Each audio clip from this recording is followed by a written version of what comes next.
NFL and some of the news that we've seen there.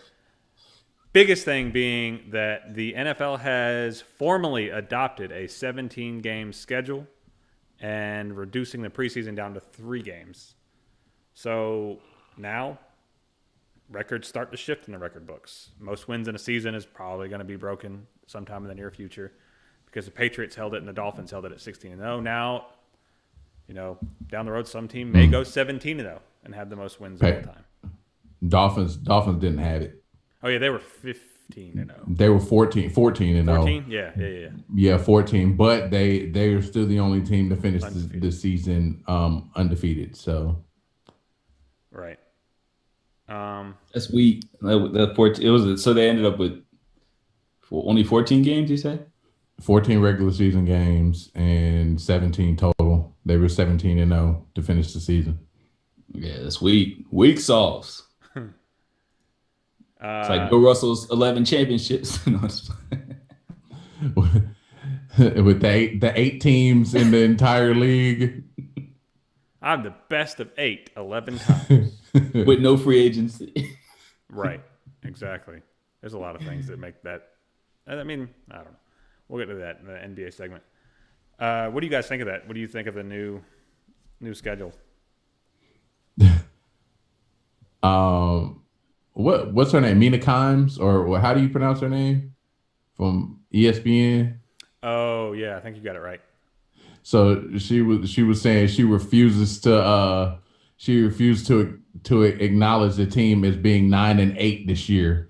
So that's the weird thing. When I was thinking about that exact same record. I was like, it's gonna be weird saying a 9-8 team. But you can't be 500 anymore unless you tie. Right. I think it's just we're 8-1. It's a deliberate money grab by the NFL. So I don't really see it as anything substantial. And I guess from the last season, it's sort of I guess I think they came up with the idea for the extended playoffs preemptively with this idea already in mind. So it sort of plays into that. But at the same time, I don't really see how that extra game is really going to make any big difference. Except well, if they're opening up stadiums, it will significantly. No, I mean, I know for their bottom line, it's going to make a difference. I just mean in actual football. I could envision from now on either the last game or the last 2 games are just going to be like, for most teams that are actually threats to, it's going to be wrapped up already. So, I mean, you might have a couple teams on the fringes who are trying to get to 9-8 to make a playoff appearance.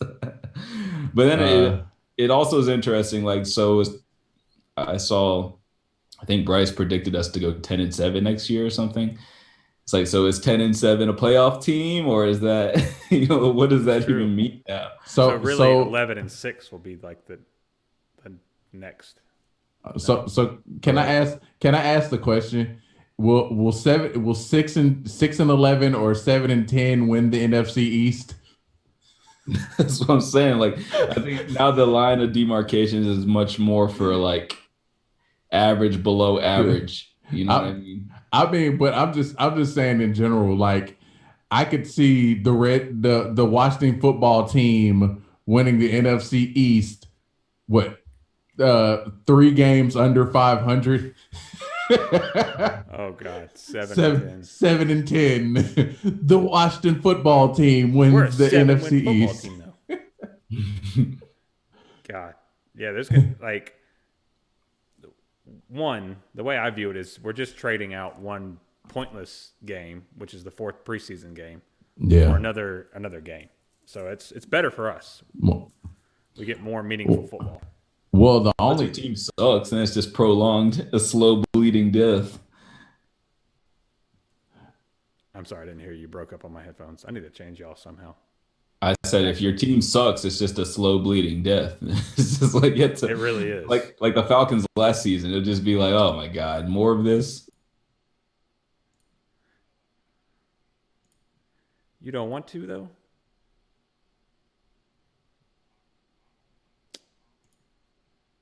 Is the I think they did this strictly because of the COVID season.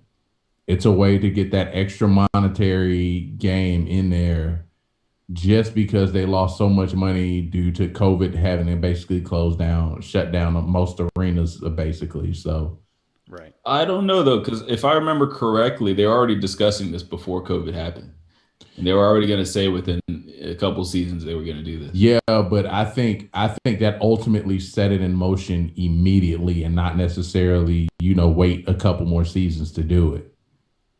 Right. Well, I I mean, think I think I mean I think it motivated the extra playoff game last year, but whatever. yeah.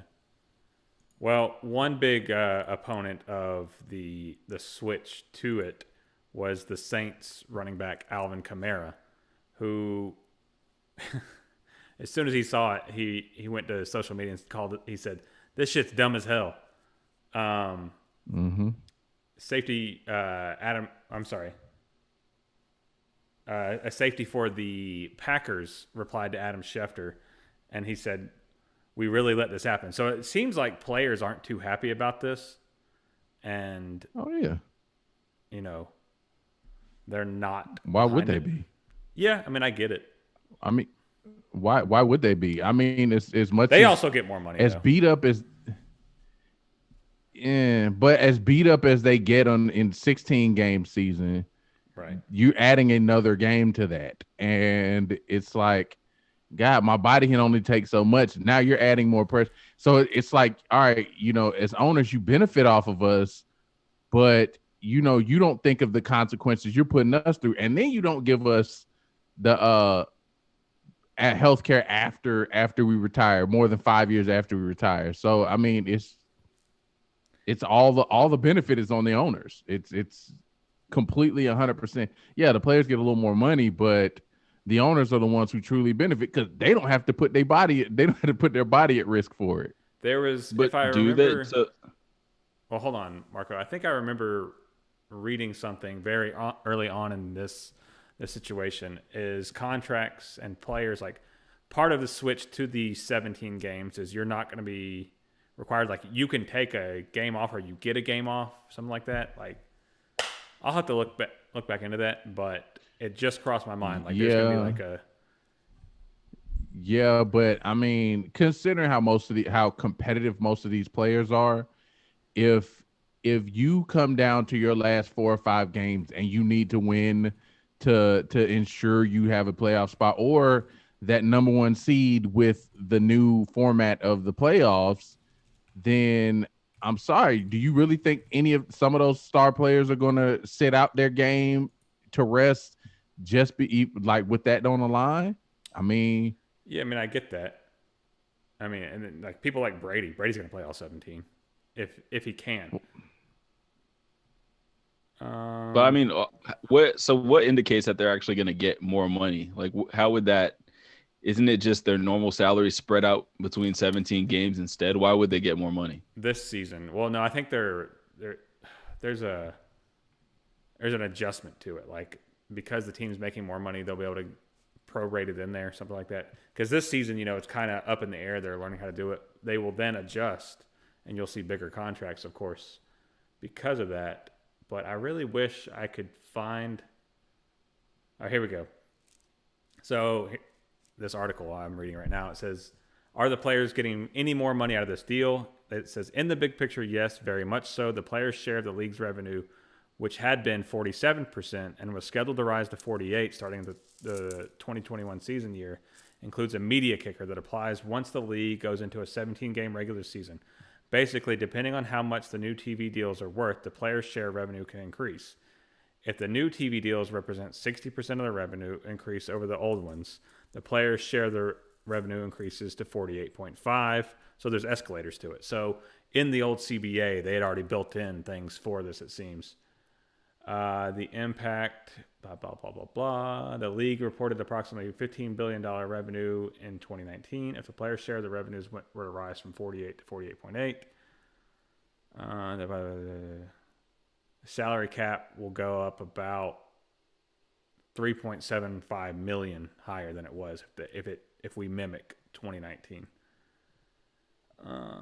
The only thing that's confusing to me is aren't there so like Here if we your go. contract is already established, how what do they prorate? Like the Here bonuses we go. or This is talking about it. So, what about the players who are already under contract? Are they getting more money? It says some of them will, yes. The CBA specifies that any player whose base salary is higher than the minimum number for a player of his service time will be eligible to receive an extra game check as long as A, his contract was executed prior to February 26, 2020, B, his was not renegotiated or restructured in any way that added to or subtracted value to it.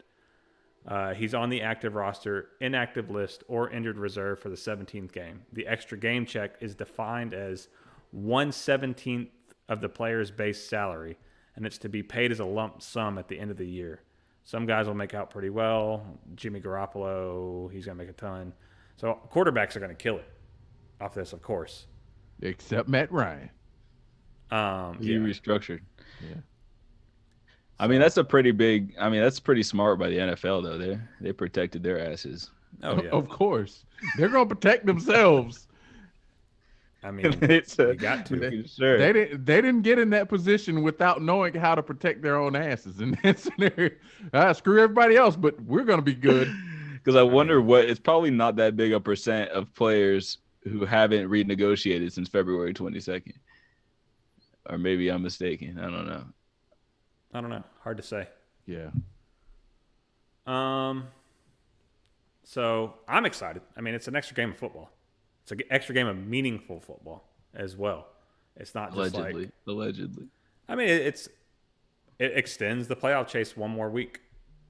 You're definitely going to get those teams who are like 6-10 may get to 7-10, and like we said, that may be a wild card spot. Who knows? This is like a Falcons fan dream when we were sitting at 5-5, and we're like, all we have to do is win the next 3 games. Right, we're sitting at 3-7. Like, all we have to do is go Right, 7-0. We're 2-5.